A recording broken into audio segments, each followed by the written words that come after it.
مفتی صاحب بہت اہم مسئلہ ہے، بڑا اہم سوال ہے کہ وہ کون سی کوتاہیاں ہیں جن کی وجہ سے غسل کرنے کے باوجود آدمی ناپاک رہتا ہے؟ غسل مسنون کا طریقہ کیا ہے؟ معاشرے کا ہر دوسرا تیسرا فرد اسے اس چیز کا علم نہیں ہے، غسل کے فرائض کتنے ہیں، ذرا اس پہ روشنی ڈالیے گا۔ غسل دو تین قسم کا ہے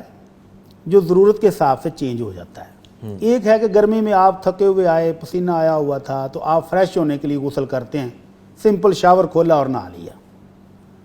ایک ہے کہ میاں بیوی کے تعلقات کے بعد خامد کو بھی ضرورت ہے، بیوی کو بھی ضرورت ہے، اور یہ فرض ہے، تو اس کے لیے پھر مزید اہتمام کرنا پڑتا ہے۔ اسی طرح خواتین جب مینسز سے فارغ ہوتی ہیں تو ان کو بھی غسل کرنا پڑتا ہے، اور یہ ان دونوں غسلوں کی نسبت زیادہ اہتمام کے ساتھ اچھی طرح جسم کو مل مار کے دھونا پڑتا ہے۔ جی، غسل جنابت میں خاتون کو اجازت ہے کہ اگر اس نے بالوں کی مینڈیاں بنائی ہوئی ہیں، اچھی طرح بالوں کو کس کے باندھا ہوا ہے تو وہ نہ کھولے اور پانی سر پر ڈالے، بالوں کو اچھی طرح ملے، جب جڑیں اچھی طرح تار ہو جائیں تو باقی جسم پر پانی بہا لے تو اس کا غسل ہو جاتا ہے۔ لیکن مینسز سے فارغ ہونے والی خاتون کے لیے ضروری ہے کہ وہ بالوں کو بھی کھولے، تو اتنا اہتمام رکھا ہے اسلام نے کہ انسان اچھی طرح طہارت حاصل کرے۔ باقی رہ گیا غسل کا طریقہ۔ آپ نے پوچھا کہ کون سی چیزیں ہیں جن کے باوجود انسان غسل کے باوجود بھی ناپاک ہی رہتا ہے۔ بالکل۔ تو اگر وہ غسل آپ سنت کے مطابق نہیں کریں گے تو پھر آپ بے شک سارا دن پانی میں ڈبکیاں لگاتے رہیں، وہ آپ ناپاک ہی رہیں گے۔ ناپاک کے ناپاک۔ تو وہ مسنون غسل ہے کیا؟ نبی رحمت صلی اللہ علیہ وسلم سے دو طریقے منقول ہیں، دونوں بہت آسان ہیں، مشکل نہیں ہیں، لیکن جو نہ سیکھے تو وہ ساری زندگی کو کہتے ہیں ہمیں پتہ ہی نہیں ہے غسل کا، نہیں پتہ لگتا، بالکل نہیں پتہ۔ ایک ہے کہ آپ جس طرح ابھی ہمارے ہاں بہترین غسل خانے موجود ہیں، ماربل لگا ہوا ہے، چپس لگی ہوئی ہے، پانی نکلنے کی رسہ موجود ہے، شاور ہے، شاور ہے، تو اگر اس طرح کا واش روم ہے تو اس کے لیے ایک سمپل طریقہ یہ ہے کہ نبی کریم صلی اللہ علیہ وسلم جب غسل کرنے لگتے تو سب سے پہلے اپنے دونوں ہاتھ دھوتے۔ پانی ٹپ میں ہوتا تھا نا یا بالٹی وغیرہ میں، تو سب سے پہلے اپنے ہاتھ دھوتے تاکہ پانی کے اندر ہاتھ ڈالنے سے پانی خراب نہ ہو، تو سب سے پہلے اپنے ہاتھ دھونے، اس کے بعد استنجا کرنا ہے۔ اگر میاں بیوی کی ہم بستری ہوئی ہے تو اس کے بعد بھی استنجے کی ضرورت ہے، اگر ویسے قضائے حاجت سے فارغ ہوا تو بھی استنجے کی ضرورت ہے، تو استنجا کر لے اچھی طرح۔ اور اس کے بعد اللہ کے رسول صلی اللہ علیہ وسلم کا طریقہ تھا کہ آپ وضو کرتے تھے جس طرح کے نماز کا وضو ہے، وہ تو ہم سب کو پتہ ہے، ماشاءاللہ جو نماز پڑھتے ہیں سب کو پتہ ہے کہ سب سے پہلے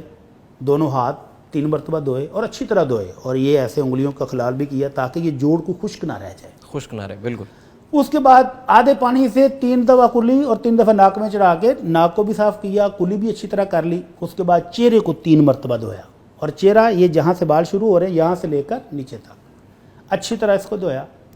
اور پھر دونوں بازو کونیوں سمیت دھوئے۔ پھر سر کا مسح کرنا ہے کہ دونوں ہاتھوں کو آپ یہاں جہاں سے بال شروع ہو رہے ہیں یہاں سے شروع کریں گے اور پیچھے تک لے جائیں گے اور پیچھے سے واپس لائیں گے، اور پھر یہ انگلی کے ساتھ کانوں کے اندر والا حصہ اور انگوٹھا کانوں کے باہر پھیریں گے تو یہ کانوں کا بھی مسح ہو گیا۔ اس کے بعد دونوں پاؤں دھوئیں گے، تو یہ مکمل وضو ہو گیا غسل سے پہلے۔ یہ آپ اس وقت استعمال کر سکتے ہیں جس طرح ابھی آپ کے اچھے والے واش روم ہیں جہاں پانی نکل جاتا ہے اور آپ کے پاؤں پر چھینٹے پڑنے سے پاؤں دوبارہ دھونے کی ضرورت نہیں رہتی۔ تو یہ ہے پہلا طریقہ کہ وضو مکمل کریں۔ اس کے بعد نبی کریم صلی اللہ علیہ وسلم کا طریقہ یہ تھا کہ آپ اپنے ہاتھوں کو گیلا کر کے تو بالوں کو اچھی طرح ملتے تھے تاکہ بالوں کی جڑیں تار ہو جائیں۔ جب بالوں کی جڑیں تار ہو جاتی تو پھر آپ 3 بک پانی اس طرح لے کر 3 چلو اپنے سر کے اوپر ڈالتے، پھر ملتے، اور پھر آخر میں پانی پورے جسم پر بہا دیتے۔ اس میں بہانے کا طریقہ یہ ہے کہ پہلے دائیں سائڈ پر بہا لیں اور پھر بائیں پر، تو یہ غسل بھی مکمل ہو گیا ہے، وضو بھی مکمل ہو گیا ہے۔